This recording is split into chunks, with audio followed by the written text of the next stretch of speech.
Olá, nós chegamos ao final do nosso semestre.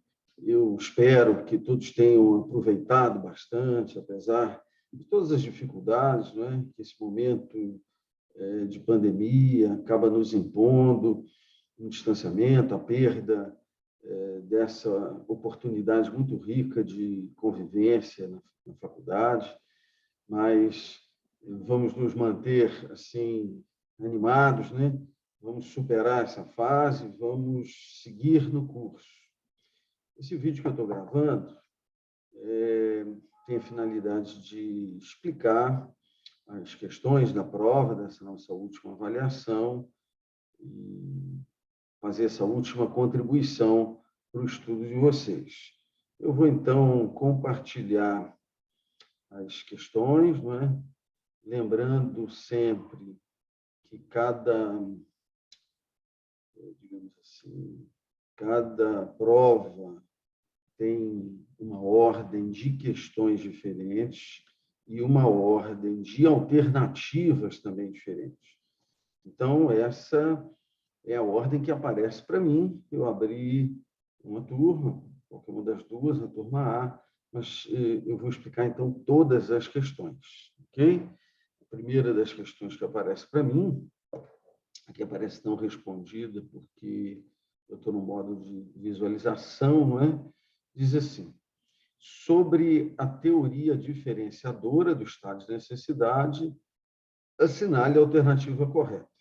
A teoria diferenciadora do estado de necessidade vai fazer, então, a distinção entre o estado de necessidade justificante, que exclui a ilicitude, e o estado de necessidade exculpante, que exclui a culpabilidade, o que pode excluir ou reduzir a culpabilidade. Então, as nossas alternativas são as seguintes. A primeira, na ordem que aparece para mim, diz que o estado de necessidade exculpante exclui a culpa do tipo penal incriminador. Essa alternativa está errada. Nós temos, no modelo adotado pelo Código Penal, os elementos subjetivos dolo e culpa no tipo penal incriminador, e o estado de necessidade exculpante não exclui a culpa do tipo, exclui a culpabilidade, o juízo de reprovação, ou reduz esse juízo de reprovação. Então, essa alternativa está errada. A segunda, para mim, aparece aqui que o Código Penal não prevê distinção de tratamento entre o estado de necessidade justificante e o exculpante. Aqui nós temos novamente uma alternativa equivocada. O estado de necessidade exculpante tem previsão, não com esse nome, não com essa denominação expressa, no parágrafo 2º do artigo 24. Lá nós temos a previsão de que, quando não for razoável exigir-se o sacrifício daquele bem ameaçado, a pena pode ser diminuída. Se a pena é diminuída, significa que tem culpabilidade, embora a culpabilidade seja uma culpabilidade reduzida, tem condenação e aplicação de pena. Então, nós vamos ter aqui uma, digamos, atuação, uma previsão de como o estado de necessidade exculpante reduz a reprovação da culpabilidade. É uma das hipóteses, né? Ele pode excluir ou reduzir a culpabilidade, mas sempre atuando na culpabilidade.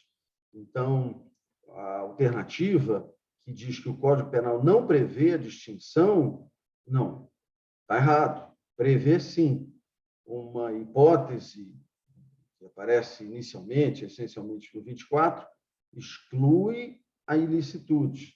E o parágrafo 2º reduz a culpabilidade. Então, são efeitos distintos, há uma distinção de tratamentos.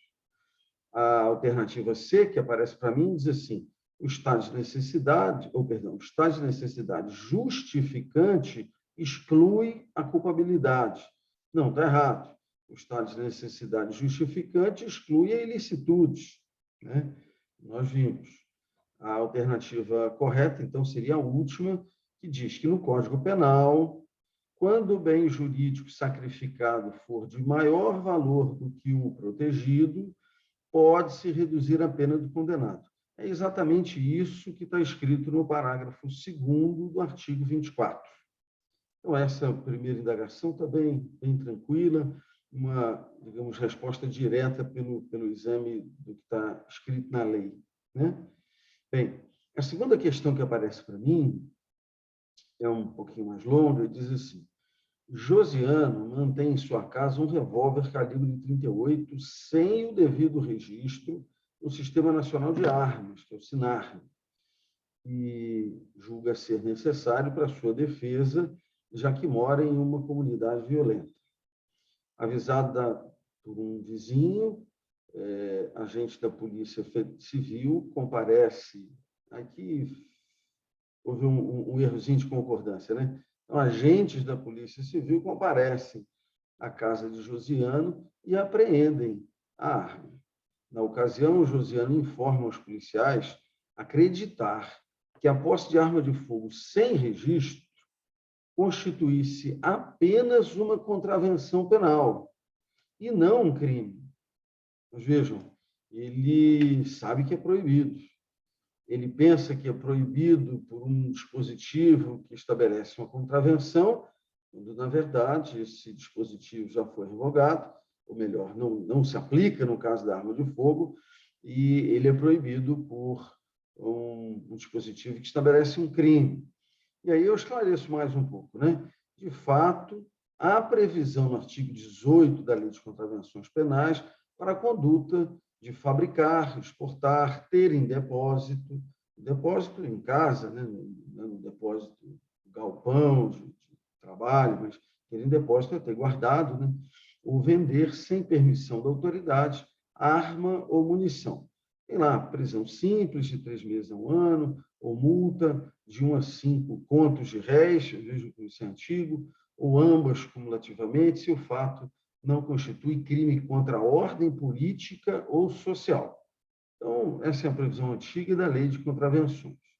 No entanto, Josiano acabou por ser acusado pelo Ministério Público pela prática do crime previsto no artigo 12 da Lei 10.828 de 2003, segundo o qual, aí eu transcrevo o artigo 12, né, que diz assim: possuir ou manter sob sua guarda arma de fogo, acessório ou munição de uso permitido em desacordo com a determinação legal ou regulamentar, no interior de sua residência ou dependência desta, ou ainda no seu local de trabalho, desde que seja titular ou responsável legal do estabelecimento ou empresa. Detenção de 1 a 3 anos e multa. Percebam como esse tipo incriminador é não só mais específico no que diz respeito à arma de fogo, como também menciona especificamente o interior da residência ou dependência dessa, não é? Então, esse tipo penal aqui é mais específico em relação ao da Lei de Contravenções e, de fato, a inicial proibição para contravenção, em razão de uma contravenção, se transformou, e isso já há bastante tempo, em uma proibição na caracterização de um crime, por meio da caracterização de um crime. Então, sobre o caso, assinale a alternativa correta. Aí, escolha uma, né? A primeira que aparece para mim é a seguinte: a acusação está correta porque não se pode alegar erro de proibição.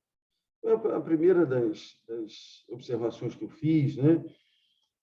Conhecer ou não conhecer a lei, nesse caso, não tem a menor relevância, porque o que importa para o juízo de culpabilidade é conhecer a proibição.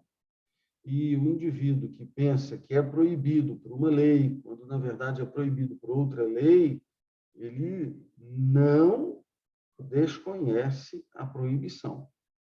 Então, aqui, a alternativa correta é que a acusação está correta porque não se pode alegar o erro de proibição. Depois, nós teríamos aqui: a acusação está errada porque houve erro de proibição direto. Bem, a acusação não está errada, a acusação está certa. A acusação está certa porque o tipo penal incriminador é exatamente aquele, não é o da contravenção, e mais ainda, né? Nós não teríamos uma hipótese de desconhecimento da proibição. O que se verificou aqui foi um desconhecimento da lei, mas esse desconhecimento da lei não influenciou no conhecimento da proibição. No exemplo, o indivíduo conhecia a proibição, só não conhecia qual lei exatamente, né? Então, aqui a acusação está certa, não errada. Eu não posso dizer, então, a razão dessa acusação está errada, sendo erro de proibição, porque já a premissa já é falsa, né? A acusação não está errada, a acusação está certa, né? Depois, a terceira alternativa diz: a acusação está correta porque não se pode alegar o desconhecimento da lei. E, de fato, não se pode alegar o desconhecimento da lei, mas a acusação está correta não por causa disso. A acusação está correta porque o indivíduo conhecia a proibição. Ele confessa que sabia que não era permitido ter a arma em casa. Depois, a última diz assim: a acusação está errada, e aqui já começa também errado, a acusação está certa, pois o dolo de Josiano era de cometer contravenção. E aí, não só a premissa, como essa conclusão aqui, essa justificativa da primeira afirmativa, está errada, porque não existe dolo de cometer crime, o dolo de cometer contravenção.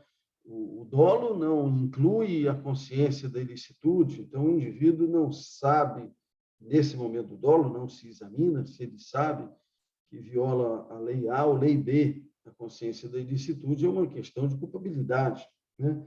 Então, o dolo não abarca essa questão, não existe dolo de cometer contravenção. Então, já começa a alternativa fazendo uma afirmação falsa, a acusação está errada, na verdade, a acusação está certa, e continua tentando justificar com uma afirmação também errada, que não existe dolo de cometer contravenção. Okay? Vamos para a próxima.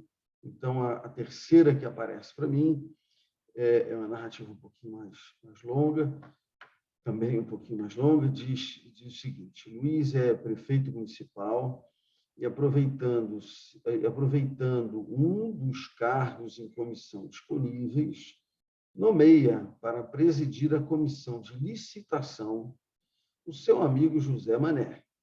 Logo que a nomeação é publicada no Diário Oficial, vários militantes anticorrupção manifestam repúdio à nomeação, tendo em vista que José Mané possuía vários registros de antecedentes com envolvimento em atos de corrupção.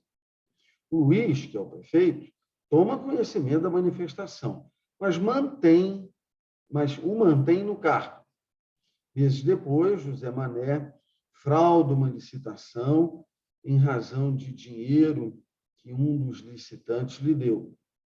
Descobertos os fatos, o promotor de justiça acusa Luiz e José Mané pelo crime previsto no artigo 90 da Lei 8.666, segundo o qual essa lei pode ser até revogada em breve, porque nós vamos ter uma nova lei de licitações, né?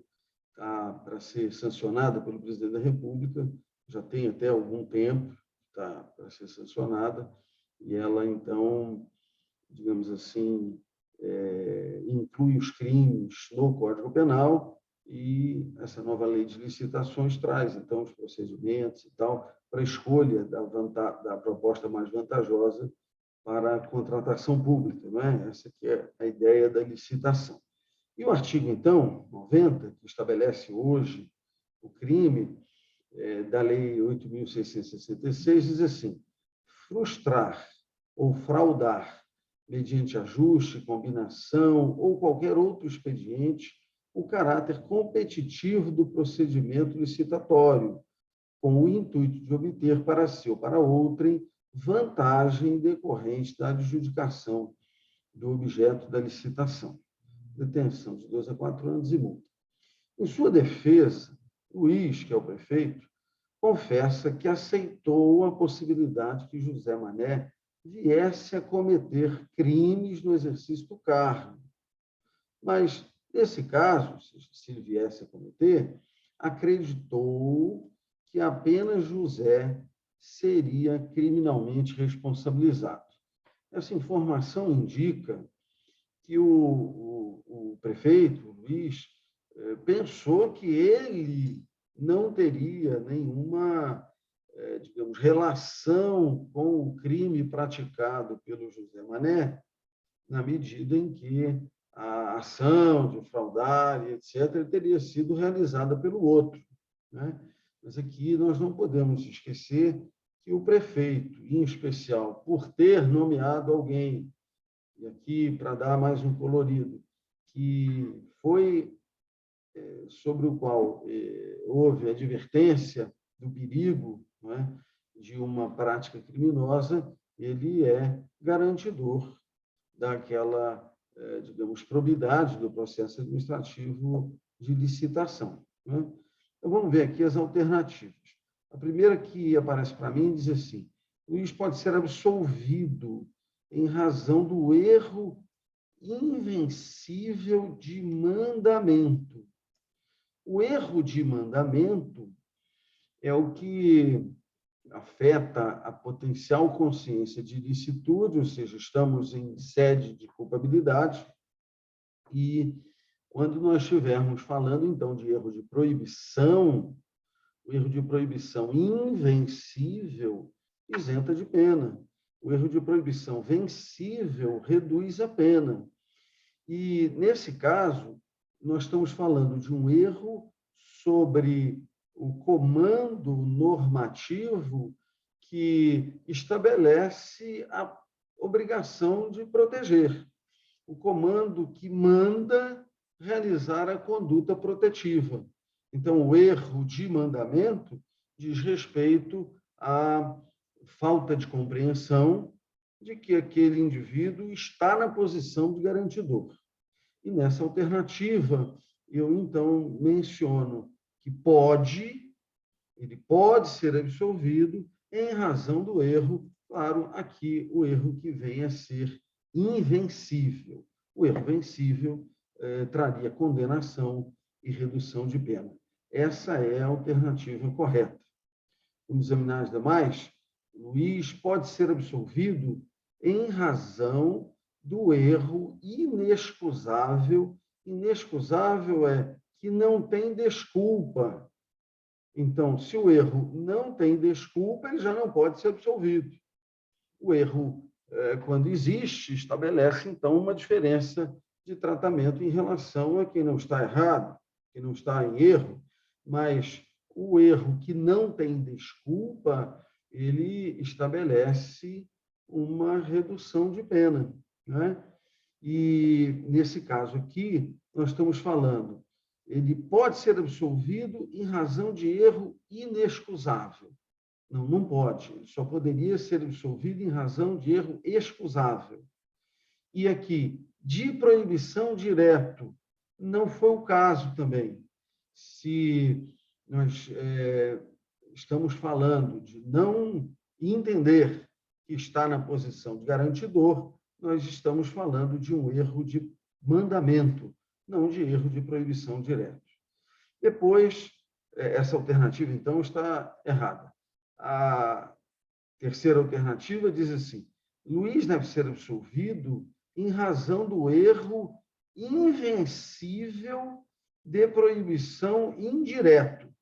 Ora, se o erro é invencível, ele realmente poderia ser absolvido. O problema é que nós não estamos falando de erro de proibição indireto. O erro de proibição indireto é aquele que diz respeito à existência ou limites de uma causa de justificação. E o exemplo aqui não menciona em nenhuma hipótese de legítima defesa, estado de necessidade, exercício regular do direito. não menciona nenhuma dessas hipóteses. Ele apenas pensava que o outro iria ser responsável e ele não, né? Essa não é também a alternativa correta. A última diz assim, vou limpar essa escolha aqui. Luiz deve ser absolvido em razão de não ser garantidor da probidade dos processos de licitação. Bem, ele não deve ser absolvido e, de fato, ele é garantidor dos processos de licitação, da probidade dos processos de licitação. Aqui a alternativa está errada, não é? Porque ele não deve ser absolvido e ele é garantidor dos processos de licitação. Muito bem, vamos adiante. A quarta das questões, né, traz aqui um trecho que a gente pode ver, né, ler na Wikipédia. Eu dei ali o endereço onde esse trecho está. Ele conta um caso, então, eu tirei partes dele, né? E esse caso tem aí um registro de defesa e tal. Então, entre aspas, né? Está lá na Wikipédia. Laerte Patrocínio Orpinelli, que nasceu em Araras em 1952, né? E morreu em Iaras em 2013. Ele, conhecido vulgarmente como maníaco da bicicleta, foi um serial killer e pedófilo brasileiro, acusado de espancar, estuprar e estrangular ao menos 10 crianças, matando-as com requintes de crueldade em 4 cidades do interior de São Paulo, sendo Rio Claro a cidade que registrou maior ocorrência de óbitos de menores do maníaco. Na verdade, pelo maníaco, né, parece melhor. Os crimes perduraram entre o início e o final da década de 90, cessando quando Laerte foi preso em 2000. Orpinelli utilizava uma bicicleta vermelha, e por isso o pseudônimo de maníaco da bicicleta, e quando chegava a uma cidade nova, logo procurava saber das condições, identificava um alvo com o tempo e até descobria se uma criança costumava brincar longe dos pais. Em alguns casos, se fazia amigo dos pais da possível vítima e, desse modo, ficava mais fácil convencer a criança a segui-lo. Quando, já longe da supervisão dos responsáveis, as crianças, por sua vez, presumindo ser Orpinelli um conhecido dos pais, não manifestavam muito receio e a aceitarem o convite. Ainda para convencê-las, Laerte oferecia-lhes uma bala ou algum doce de forma gentil, uma promessa de oferecer muito mais doces que se encontravam guardados em sua casa, dava carona em sua bicicleta e assim guiava os menores a lugares fechados ou ermos que variavam de bosques até abrigos abandonados, onde as violava logo em seguida. Uma vez tendo Laerte o domínio da criança, a morte era certa. Para a vítima só restava o pânico, seguido dos gritos de medo e terror. A narrativa é também um pouco, digamos assim, literária, né? Digamos. Orpinelli se transformava, possesso pela raiva, atacava com brutalidade as vítimas, estuprava, torturava e, por fim, as matava por agressões físicas ou estrangulamento. Também usava pedras, deixava os corpos expostos e outros enterrados parcialmente. Chegou a afirmar que bebia do sangue de algumas das vítimas já mortas e, quando interrogado, também afirmou ser influenciado por um espírito maligno que o fazia a todo custo seguir e matar crianças. Ao mesmo tempo, atribuía os delitos ao seu alcoolismo, alegando que tomava algumas e ficava fora de si. Bem, não há nenhuma informação de que ele fosse doente, né? Pela perspectiva do alcoolismo. Aqui é uma afirmativa dele, né? Ele dizia que bebia, né? Que era alcoólatra. Bem, então, vamos examinar aqui as alternativas. Assinale a alternativa correta. A primeira diz assim: em razão do consumo de bebida no momento do crime, e vejam, em razão do consumo, não estamos falando de doença, não estamos falando de dependência, né? Estamos falando em razão do consumo. No momento do crime, a culpabilidade pode ser reduzida. A alternativa está errada, porque nós sabemos que o consumo da bebida só poderia afastar a culpabilidade na medida de uma embriaguez completa, proveniente de caso fortuito ou de força maior. Não é o caso narrado aqui, nesse trecho do Wikipédia, né? Então, esse consumo voluntário de bebida não afasta a culpabilidade. Essa alternativa, então, está errada. A B diz assim: em razão da possessão espiritual, a imputabilidade não pode ser afastada. E isso é fato.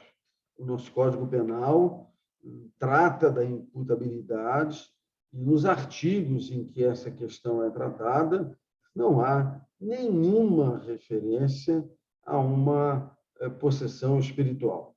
É possível até alegar que essa possessão seria uma hipótese de coação física irresistível ou inexigibilidade de conduta diversa, mas aqui nós estamos falando de imputabilidade. E a imputabilidade tem, então, artigos específicos no Código e nenhum deles fala sobre possessão espiritual. Então, essa é a alternativa correta, porque diz que, em razão dessa possessão espiritual, a imputabilidade não pode ser afastada. Okay? Essa seria a alternativa correta. Depois diz assim: em razão do consumo de bebida no momento do crime, veja, não é em razão da dependência, do alcoolismo, da doença, em razão do consumo. No momento do crime, a exigibilidade de conduta diversa pode ser afastada. Não, não pode. Muito ao contrário, nós temos uma maior exigibilidade em relação a isso, com a adoção da teoria da ação livre na causa. Nós temos muito claro uma repulsa à situação de consumo voluntário culposo de bebidas. Então, não é possível. O Código já se manifestou num sentido contrário. O consumo voluntário, como é esse caso, não permitiria afastar a culpabilidade. Depois, por último, em razão da possessão espiritual, a potencial consciência de ilicitude pode ser afastada. Bem, aqui nós temos a previsão também de que a potencial consciência de ilicitude é afastada em razão do erro, né? O erro é que permite a, digamos, exclusão ou redução da culpabilidade em razão dessa incapacidade de consciência de ilicitude. E o exemplo não fala disso também. O próprio texto diz que o indivíduo fazia as coisas porque o outro mandava. Mas isso não quer dizer que ele não entenda o que está sendo feito, né? Que não tenha consciência da ilicitude. Então, a alternativa correta seria essa aqui, seria a linha B, né? Em razão da possessão espiritual, a imputabilidade não pode ser afastada. Ok, vamos seguir, né? E aqui uma questãozinha mais concisa, né? Sobre as teorias da culpabilidade, assinale a alternativa correta. Então, nós temos, essencialmente, a questão nas alternativas, né? Então, a primeira que aparece para mim diz assim: na teoria extremada da culpabilidade, lembrem, isso eu chamei bastante atenção no nosso encontro síncrono, né? No último encontro síncrono. Numa das turmas, eu tenho certeza que falei isso. A teoria extremada da culpabilidade traz um conceito de culpabilidade maior. Dentro desse conceito, nós temos mais espaço e um conteúdo, então, maior. Na teoria extremada da culpabilidade, diz aqui a alternativa: não examina-se a vontade de realizar a conduta descrita no tipo. Ao contrário, essa alternativa está errada. Na teoria extremada da culpabilidade, nós temos ali um conceito maior. Essa teoria se aplicava no modelo causal naturalista, e o modelo causal naturalista trazia dolo e culpa na culpabilidade. Dolo e culpa na culpabilidade fazia, então, com que a culpabilidade examinasse também a questão relativa à vontade de realizar a conduta descrita no tipo. Hoje nós temos essa questão muito clara na conformação dos artigos, né, que tratam tanto do tipo quanto da culpabilidade no Código Penal. A segunda alternativa diz assim: na teoria normativa, realiza-se um juízo de valor. E a referência ao termo normativo nos remete sempre a essa ideia do juízo de valor. Mas sobre dolo e culpa, e aí ao equívoco. A teoria psicológico-normativa realiza um juízo de valor sobre dolo e culpa. A teoria normativa já não trata mais dos elementos psicológicos que foram para a tipicidade, então essa alternativa também está errada, né? Não há juízo de valor sobre dolo e culpa na teoria normativa. Depois, a terceira alternativa diz assim: na teoria limitada da culpabilidade, o erro sobre um pressuposto fático da causa de justificação produz efeito no juízo de tipicidade. É exatamente essa a perspectiva que aparece no parágrafo 1º do artigo 20 do nosso Código Penal. Nós temos lá que, quando o erro é plenamente justificado pelas circunstâncias, a isenção de pena. Mas, vejam, quando o agente supõe situação de fato, né, que seria o pressuposto fático, e quando o erro deriva de culpa, e o fato é punível como crime culposo, nós não teríamos essa isenção. Isso significa, então, que estamos resolvendo a questão no plano da tipicidade, afastando o dolo, reconhecendo a culpa, é o que a gente denomina na doutrina de culpa imprópria. Culpa imprópria. Então, essa é a alternativa correta, e o nosso código, nessa questão, adota uma teoria limitada da culpabilidade, na medida em que dolo e culpa estão no tipo, e o conceito de culpabilidade ficou menor, o erro que incide sobre um pressuposto fático da causa de justificação não vai ser resolvido na culpabilidade, o conceito ficou menor, então ele é remetido ao plano da tipicidade para dar essa solução de afastar dolo e culpa, quando for plenamente justificado, ou afastar só o dolo e responsabilizar por culpa, quando o erro deriva de culpa e há previsão para tipo culposo. Então, essa aqui é a alternativa correta. Depois, a última diz assim: na teoria psicológica da culpabilidade, o juízo de valor, nossa, começou errando, né? O juízo de valor normativo incide sobre dolo e culpa. Aqui está visivelmente equivocado, né? Na teoria psicológica normativa da culpabilidade, o juízo de valor incide sobre o dolo e culpa, e a alternativa aqui se refere apenas à teoria psicológica, que se contenta com a constatação desse nexo psicológico entre o autor e a sua conduta, e não é o caso, não há juízo de valor na teoria psicológica da culpabilidade. Muito bem. Então, a alternativa correta seria essa, relativa à teoria limitada da culpabilidade. Vamos seguir. Esse é um pouquinho mais longo também, tem um videozinho. O filme anunciado diz: O filme Meu Nome Não é Johnny, lançado em janeiro de 2008, narra a vida e o julgamento de João Guilherme Estrela, um jovem da classe média que se torna o rei do tráfico, né, de drogas na zona sul do Rio de Janeiro e que foi preso em 1995.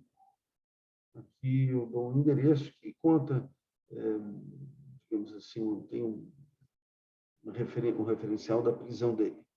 A narrativa é baseada em fatos reais, narrativa do filme, e o julgamento foi baseado na Lei 6368 de 76, que estava em vigor, né, em 1995. Mas quando do lançamento do filme, a Lei 6368 já havia sido revogada pela Lei 11.343. Mas o filme retrata um fato anterior, não, um fato anterior ao lançamento, e ele faz referências à lei revogada, como se o julgamento na data, né, do fato. Na sentença proferida pela personagem, interpretada pela atriz Cássia Kiss, que está registrada no vídeo a seguir, houve condenação pelo crime de tráfico de drogas. O vídeo tem a narrativa da atriz, né? Do personagem de juíza, e ela não menciona qual é o artigo, mas ela menciona a absolvição do crime de associação para o tráfico, que, na época, era previsto no artigo 14 da já revogada Lei 6368 de 76. Bem, não precisa passar o videozinho, não é, embora seja 1 minuto e pouco. Esse vídeo mostra ela fazendo alguma reflexão e dizendo que, então, pelo que ela percebe, a situação fática é de aplicar a pena e substituí-la por medida de segurança. Ou seja, reconheceu ser o João Estrela semi-imputável. Essa hipótese da semi-imputabilidade, no Código Penal, tem muito clara a possibilidade da substituição da pena pela medida de segurança. Perfeito, é isso que tem que ser feito. E ela fala também que os envolvidos no crime têm graves problemas de dependência. Bem, então eu digo assim, considerando os argumentos acolhidos expressamente na sentença, quer dizer, na narrativa da personagem, bem como o reconhecimento de situação pessoal de João, que autorizou, com base no Código Penal, a substituição da pena pela medida de segurança, e os dispositivos da nova lei de drogas, que é a Lei 11.343, assinalem a alternativa correta sobre como seria o julgamento do caso nos dias de hoje. Ora, a substituição da pena pela medida de segurança é uma indicação muito clara de que existe culpabilidade, embora reduzida. A culpabilidade é, então, o fundamento da aplicação da pena, a condenação, aplicação de pena, e reconhecendo a interferência de uma doença mental ou da dependência, que é o que acontece aqui no caso, o indivíduo é encaminhado ao tratamento, que é a hipótese da medida de segurança. E a questão, então, indaga se essas mesmas soluções se encontram na Lei 11.343. Eu fiz até bastante questão de chamar a atenção. Nós temos a previsão para a dependência como uma das causas de incapacidade. Isso também nós examinamos lá em uma das turmas, nos encontros síncronos, né? No último encontro síncrono. E a dependência, por si só, não é causa de imputabilidade, mas se ela levar à incompreensão do caráter ilícito do fato, nós teríamos essa exclusão de culpabilidade. E o artigo 46 inclui também a dependência nas hipóteses, né, de causas para uma semi-imputabilidade. que reduziria a pena nos termos da Lei 11.343 e, na combinação com o Código Penal, o que se poderia, seria a regra, seria a substituição dessa pena pela medida de segurança. Mas, na previsão da Lei 11.343, a redução de pena para o semi-imputável, em razão de dependência, e nós teríamos que agora voltar às disposições da regra geral do Código Penal para fazer a substituição. Então, vamos examinar aqui as questões. A primeira delas diz assim: Johnny deveria ser considerado inimputável e absolvido. Ora, no caso, não é, em que foi reconhecido uma situação pessoal que autorizou a substituição da pena pela medida de segurança, significa que o Johnny não era inimputável, não foi considerado inimputável. Ele era semi-imputável. Não é? Então, essa primeira alternativa está errada, ele não deveria ser absolvido, porque não era inimputável. Depois, Johnny deveria ser considerado imputável e sua pena reduzida. Ora, a expressão imputável fala da plena capacidade, e a plena capacidade não admite redução de pena, não seria o caso.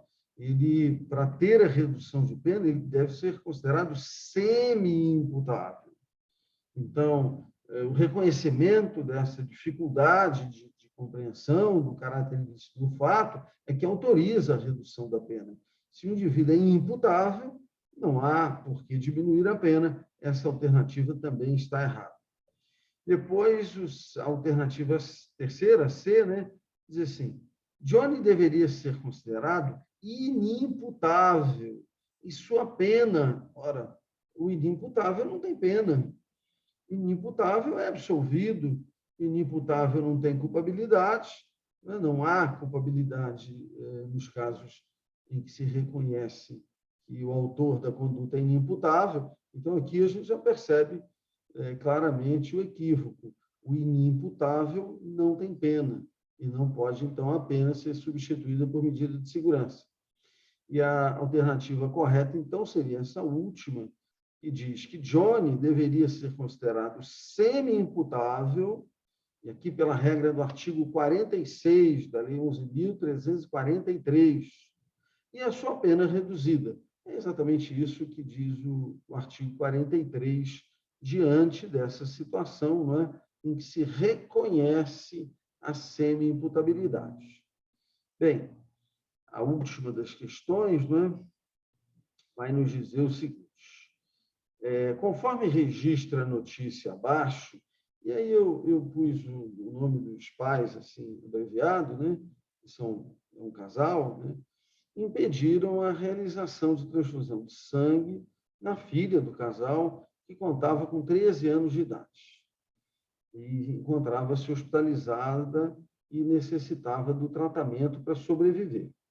O estado de saúde da menina era grave e os pais foram informados de que, sem a transfusão de sangue, a filha certamente morreria. Aqui ficou faltando um ezinho, né? A próxima frase diria assim: em razão da negativa dos pais, então ficou faltando o é do em, né? Em razão da negativa dos pais, o tratamento não foi realizado e a filha do casal acabou morrendo. Esse foi um fato real, aqui está a notícia que conta essa história, né? A versão de um porta-voz da religião, tal, dizendo que tem que se obedecer ao mandamento de Deus. Tal, né? Bem, o Ministério Público acusou os pais pela morte da filha e, em recurso, o Tribunal de Justiça determinou que a acusação fosse analisada e julgada em primeiro grau de jurisdição. Esse é o teor da notícia. Não se sabe se houve condenação ou não, e o caso ia ser analisado, então, pelo Tribunal do Júri. Né? Mas, sobre esse caso, que aqui não tem notícia do desfecho, né?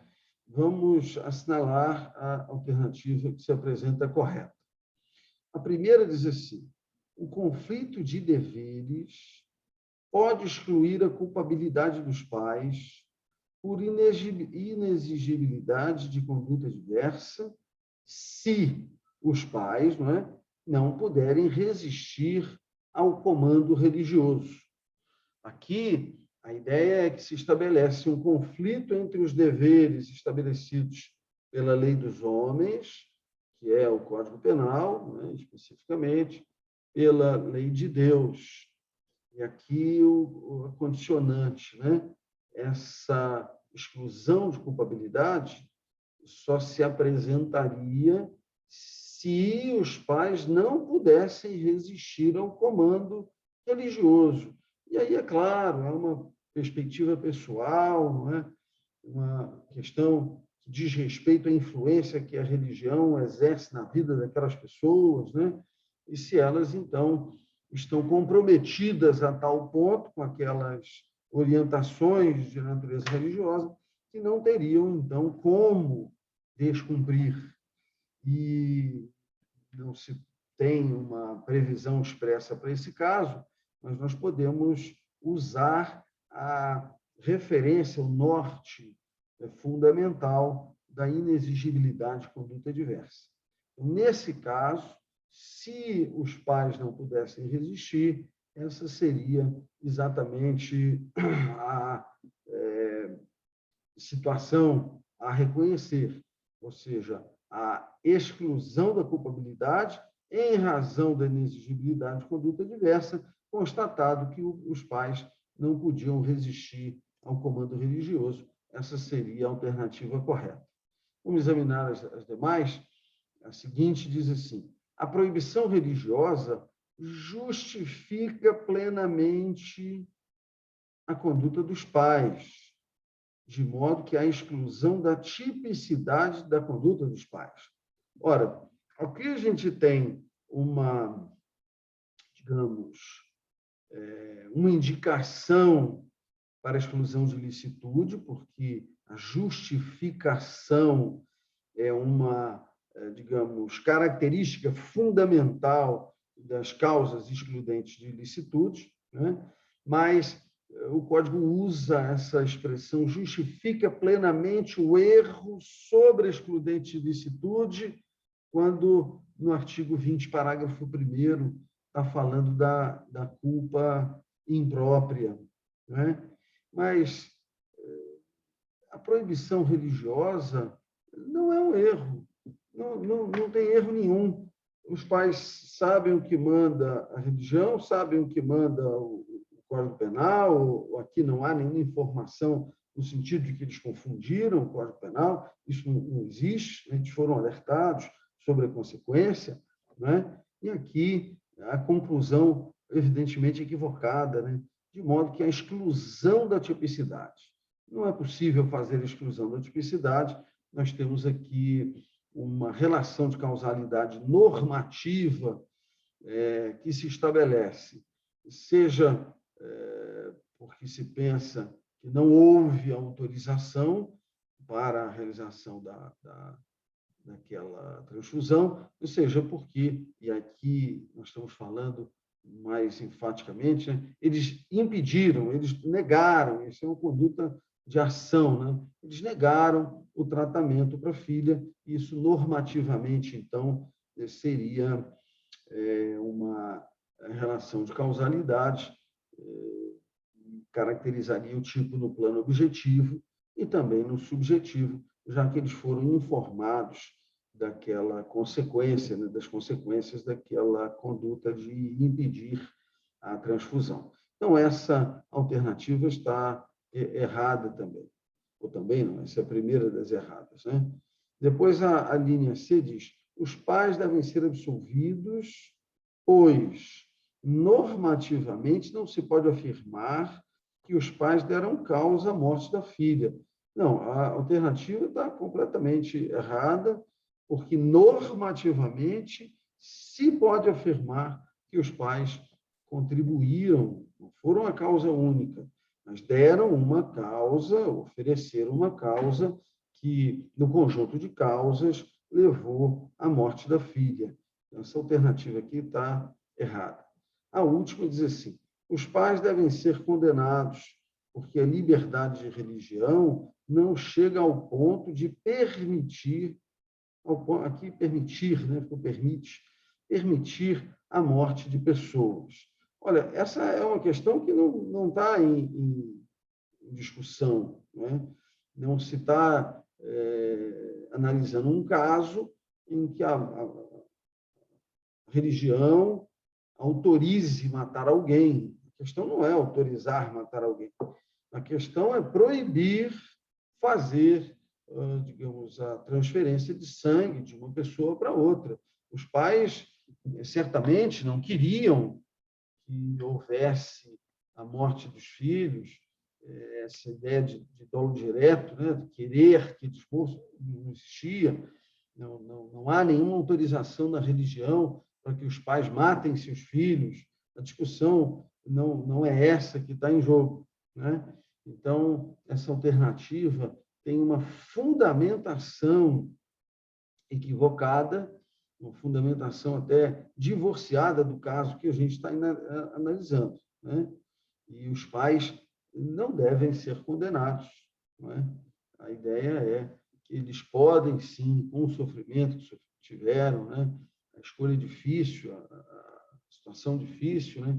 Eles devem ser absolvidos por inexigibilidade de conduta diversa. Bem, digamos, eram as questões, né? Essas eram as questões. Nós, como eu disse, encerramos o nosso semestre para a grande maioria, acho que 2 ou 3 vão fazer ali um exame especial, no dia que nós marcamos, também aqui na plataforma Moodle, do horário de 8 às 10h30, do jeito que a gente vem fazendo, né? Vai ser tranquilo, eu espero que todos tenham aproveitado bastante, continuem motivados para seguir no curso, né? A faculdade ainda deve continuar com a restrição das aulas presenciais, possivelmente por esse ano, né? Mas não desanimem, continuem que nós vamos vencer essa fase e vocês todos vão concluir esse projeto de atingirem a formação em direito e conseguirem a habilitação necessária para o exercício funcional e até mesmo exercício profissional, né? E até mesmo para a compreensão das coisas, né, da nossa sociedade. Eu espero que todos se mantenham motivados e em segurança, com saúde, né, junto com os familiares, para que seja possível, então, seguir a vida e passar essa fase difícil. Um abraço, então, a todos. Sejam bastante felizes. Obrigado pela atenção, né? E sigamos aí nos nossos compromissos e projetos, né? Um abraço.